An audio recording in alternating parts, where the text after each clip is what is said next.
Hey, it's Baz here from Aussie RC Playground and welcome to my review of the FMS 70mm Super Viper. So to kick off this review, we're going to start off with some specs. Now the wingspan on this plane is 1100mm, length is about 1025mm, flying weight's about 1.8 kilos. Now the plane does come with a 70mm ESC that's paired up to a 2860 1850 kV brushless inrunner spinning a 12-bladed ducted fan. All of this is powered by a 3300 milliamp 35C battery. At least that is what FMS recommend. I personally was using a 60C battery. I think 35C might be a bit too low for ducted fans. These things are known for sucking a lot of power, so you want to make sure you have a good C rating battery just so that you have plenty of flight times and you don't have the batteries dumping on you mid-flight. So now we're going to talk about the all-important center of gravity, or CG. This is something I want to make sure I cover off in all my aeroplane reviews going forward. This one here I've set up at 95mm, measuring back from where the main wing meets the fuselage right at the front here. And you can see I've put a couple of yellow dots here which kind of hide with the color scheme of the plane. And of course, make sure you check your CG before every flight with the plane upside down because it is a low wing plane. Now that being said, with the 3300 milliamp, I have my battery almost all the way to the front, and the reason for that is because I've actually added some additional weight in the tail here. You can see I've got a couple of little sticky bits of weight on there. The reason why I did that is because I was also running some 4000 milliamp batteries, and I wanted to be able to have the flexibility to kind of have the batteries sitting mainly in the center. Even so, one of the batteries was actually a little bit taller than these 3300s, and as you might be able to see here, I actually had to shave a little bit of the canopy to allow the battery to sit in the fuselage correctly. So one of the really cool things about this canopy hatch as well is that it does have a spring-loaded clip which locks into place. It's not just done with magnets, and it actually locks in very, very nicely. So that is how I've got my CG set up. That's the batteries that I use. In fact, I'll show you a couple of them right here. I've got the Genzace 3300 60C. This is actually a really nice compact size battery. And then I've got this NXC Power one, which isn't too bad. It is a little bit thicker and a little bit heavier. So that's why you need to always mark your CG and check it before every flight. Because if you have a couple of brands of batteries, well, yeah, they're going to be a little bit different from one to the other. So now I'm going to give you some feedback on the assembly of the plane, and this actually goes together very quickly with no glue required. There are 4 screws at the back here for the horizontal and vertical stabilizer. There's also another one at the front here on the vertical stabilizer. Underneath there are 2 screws on the back of the main wing and 4 here at the front.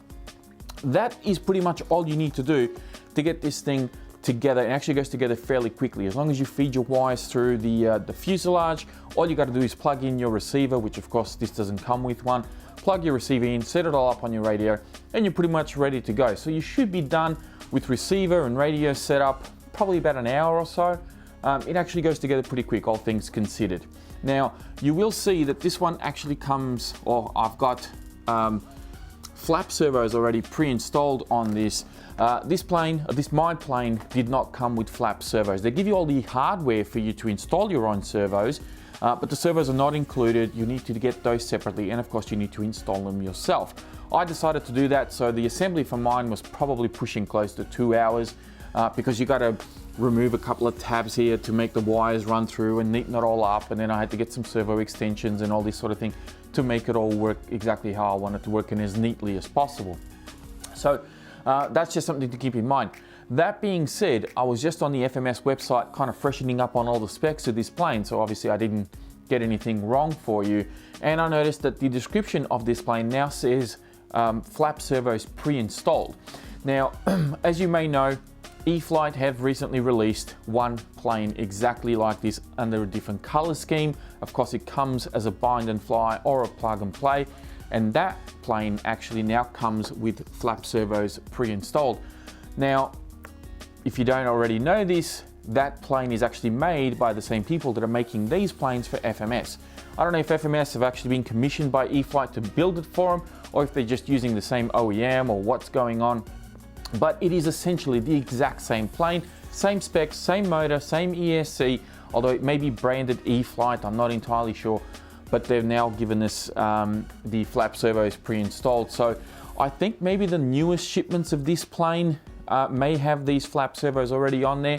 As I said, mine didn't, so I just thought I'll let you all know about the assembly process of this. Other than that, pretty straightforward, very easy to put together, and yeah, get out to the field and go fly. Speaking of flying, it's actually now time for some pilot feedback. So, flying the Super Viper from FMS. I can tell you straight out that this is one of the better first EDF jets that you can possibly get. The flight envelope on this is very, very good. The plane is actually quite forgiving. It's fast enough. It comes in pretty much on dead stick, so you can cut throttle as you make your approach. Just let the plane glide in. Don't be too scared of it. And once it touches down, just give it a little flare just before touchdown, obviously. Just let it touch down nice and smooth, and it's such a beautiful plane to fly. Really, really easy on the roll rate. Make sure you set up some dual rates and things like that so that you can actually, you know, kind of play around with the settings a little bit. Give yourself a little bit of expo so it's not too twitchy. And don't be afraid to, you know, kick it in the guts and really get it going, because it does actually get up to speed pretty well. Although the 3300 milliamp is rated to be somewhere between 3.5 to 4 minute flight times, you can probably stretch it a little bit if you're not too heavy on the throttle. A couple of things worth noting though, the front nose gear is a little bit weak. It's not as strong as I would have liked it to have been. If you are going to be flying off you know, rough paddocks and things like that, just be prepared for the front nose gear to bend on you from time to time. You can of course bend it back. It is just a little bit thin. I kind of wish FMS would just thicken that up just a smidge to give us a little bit more strength on that front nose gear. Haven't had any issues with the main gear under the wings. It's just been the one at the nose that has bent from time to time just through, you know, the rough terrain that I fly off. Aside from that, don't go taking off on a grass field if it's been freshly mowed. This plane will suck up quite a bit of air through those front ducts, and with the front nose wheel being so far ahead, as you're going through the grass field, it will kick up you know, a little bit of grass here and there, and then the EDF will suck it all into the fan blades, as it happened to me, I think the first time I took out this plane. So something to keep in mind. Yeah, don't go out there if it's been freshly mowed. So that pretty much wraps up this review of the FMS Super Viper 70mm EDF. Now, if you want to know a little bit more about this plane, please be sure to check out the video description. I'll have a link in there to the FMS website. There'll also be a link in there to the Metro Hobbies website, where I bought this plane from here in Australia. I'll have links in there to the batteries that I use, so you can go check those out. And of course, there'll be links in there to my social media sites as well. I'm going to leave you now with an uninterrupted flight video so you can actually hear the jet and see it in all its glory as I take it through just an entire battery pack. Hopefully you guys enjoyed this type of format of video and this type of review. And of course you enjoyed the flight video. If you did, please be sure to give the video a thumbs up. Don't forget to subscribe if you're new, and I'll be speaking to you all next time.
All right, time to bring her in.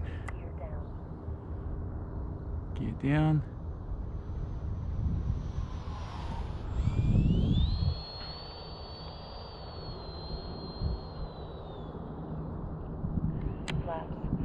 Flaps full.